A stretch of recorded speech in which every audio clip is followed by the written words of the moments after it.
When you take a look at the current Big Ten standings, you're going to find something very interesting.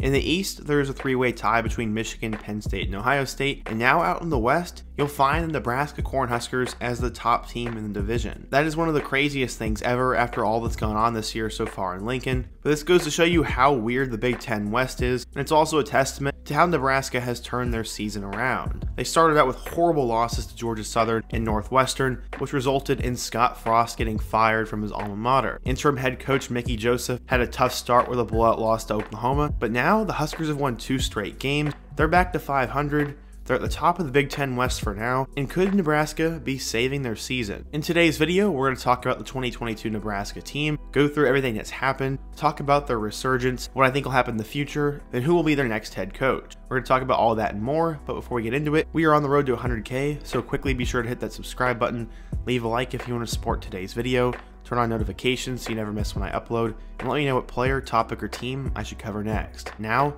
let's get started. Before we can talk about the 2022 season, let's give a little background on Nebraska football. During the Tom Osborne era, Nebraska was arguably at times the best college football program in the country, as they did all the little things right, played hard, and had a lot of great players. They obviously grabbed some national titles from that era, but after, things started to fall off. In 1998, Frank Solich would take over, but after 7 years there, he was eventually pulled in favor of Bill Callahan. In 4 years, Callahan would only make 2 bowl games, and that was unacceptable for Nebraska standards, so they went and got Bo Pelini, who previously served as the interim to Solich. Pelini immediately turned things around as he made 7 straight bowl games and won over 9 games in all 7 seasons. That is why he got the nickname 9-Win Pelini, but the Huskers thought they could do better than him, so they decided to fire him. This would sort of put a curse on the program, as after they would hire Mike Riley. He had done a great job at Oregon State, but I guess he wasn't cut out for the Nebraska job, as in year 1 he went 6-7, where they won the Foster Farms Bowl, and then in 2016 he'd actually win 9 games, but they'd lose in the Music City Bowl to Tennessee. Through 2 years, Nebraska was looking on the up, but then a 4-8 season would end up dooming Riley, and he would get fired. At the time, former superstar quarterback Scott Frost was making a name for himself in the coaching scene, as after an offensive coordinator stop at Oregon, he would rebuild the UCF program and lead them to an undefeated season. Because of that, Frost would come back to his alma mater, and there was immediate hype. He'd grab Adrian Martinez, but it was a tough first year. They lost their first 6 games, but then won 4 of 6 to finish with a 4-8 record. There was a lot of promise for the future, and 2019 was supposed to be their breakout season where they could win the West. Fortunately, it's not how it went. The team went 5-7 and got dismantled by Ohio State on game day. 2020 was a weird season, but Nebraska fought to get football back, and they got their wish.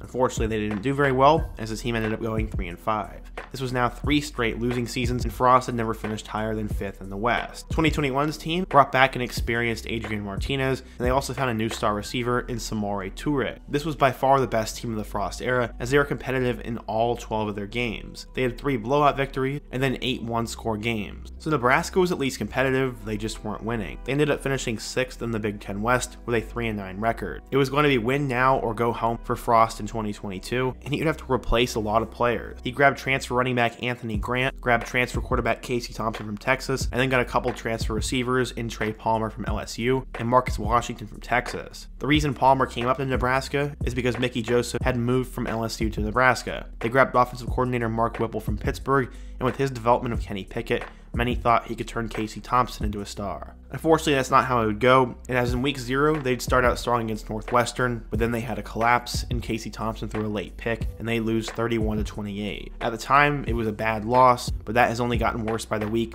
as Northwestern has been horrific. In week 2, they struggled in the first half against North Dakota, but they would find a way to win. Frost was in serious danger then, but things got even worse as the following week, they lost to Georgia Southern. They missed a game-tying field goal, and the Eagles won 45-42, and they've also not looked great either. The team was now 1-2, they had 2 bad losses, and the program was not moving in the right direction, so they finally fired Scott Frost. They'd promote Mickey Joseph to interim head coach, and it'd be a tough first game for him. At home against number 6 Oklahoma, the team lost 49-14 and got dominated in every facet of the game. What's even more surprising is Oklahoma has not looked great recently, so I'm kind of shocked by that outcome looking back. The tables would eventually turn in Nebraska's favor though. This past weekend, Indiana came to town, and while the Hoosiers are not the best team in the Big Ten East, they've been respectable this year. Through 3 quarters, it was a stalemate, But then Nebraska would put it on in the fourth quarter as the offense would get going and the defense would hold Indiana, and Nebraska would win 35-21. This was a huge step in the right direction for them, as it felt like forever they actually beat a decent conference team. The team was 2-3, and now they had to go on the road to play against Rutgers. This was an extremely important game for Nebraska to win. If Nebraska wanted any chance of getting to a bowl game, this was a must-win situation. After getting down 13-0, Nebraska would get going in the second half, and they would shut out the Scarlet Knights and win 14-13. Nebraska now has 2 consecutive wins over BCS opponents and has their first 2-game winning streak in the Big Ten since 2018. It also ended their horrible curse of 10 consecutive one-score losses. After the Rutgers game, Mickey Joseph said, quote, "This is a great win. We knew we were going to have to play 4 quarters.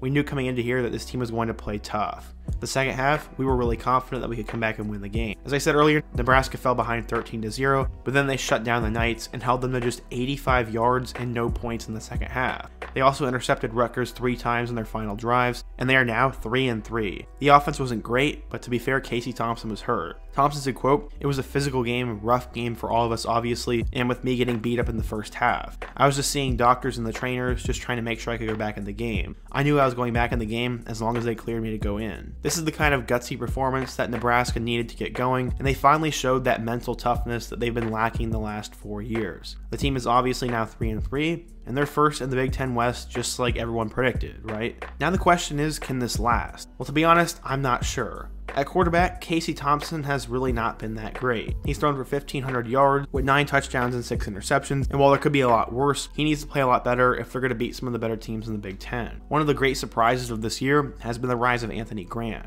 He is a transfer running back, and so far, he has 647 yards and 5 touchdowns. Believe it or not, Grant is 3rd in rushing yards, and their transfer wide receiver Trey Palmer is also having a great year. He's currently 8th in the country in receiving yards as he's caught 40 passes for 544 yards and 3 touchdowns. They've also gotten help from both Marcus Washington and tight end Travis Vokalek, and the defense is starting to play better with guys such as Luke Reimer, Marquise Buford, Isaac Gifford, Garrett Nelson, and Miles Farmer all playing very well. But what games can they win on their schedule? They obviously need to win 3 of their last 6 if they want to make a bowl game, and in my opinion, there is a chance at it. This next weekend, they're going to go on the road to Purdue, and while the Boilermakers have been up and down this year, I don't see that as a win, and I think Purdue's going to cruise in that one. That puts Nebraska at 3-4. The following weekend, Illinois comes to town. Yes, Illinois pushed around Wisconsin, but with this game being at home, and with them probably being in a very similar spot talent-wise, it's going to come down to coaching, and it's going to come down to a couple of plays, and there's a chance that Nebraska can win that game. In fact, I'm going to say they win it, and that'll get them to 4-4. After that, they're going to get Minnesota at home. Minnesota's a pretty similar team to Illinois, and I'm really not that high on them, so I'm actually going to say Nebraska wins that game as well.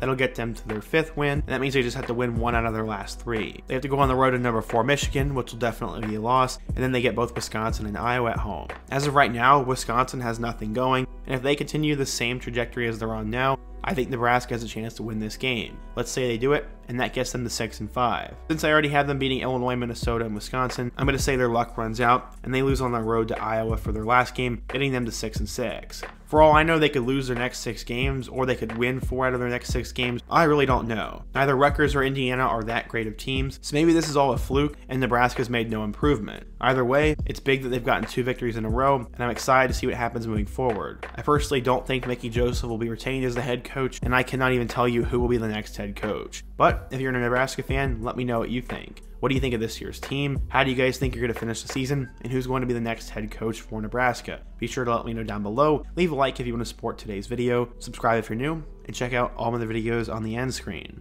Hope to see you guys again soon. But until next time, peace.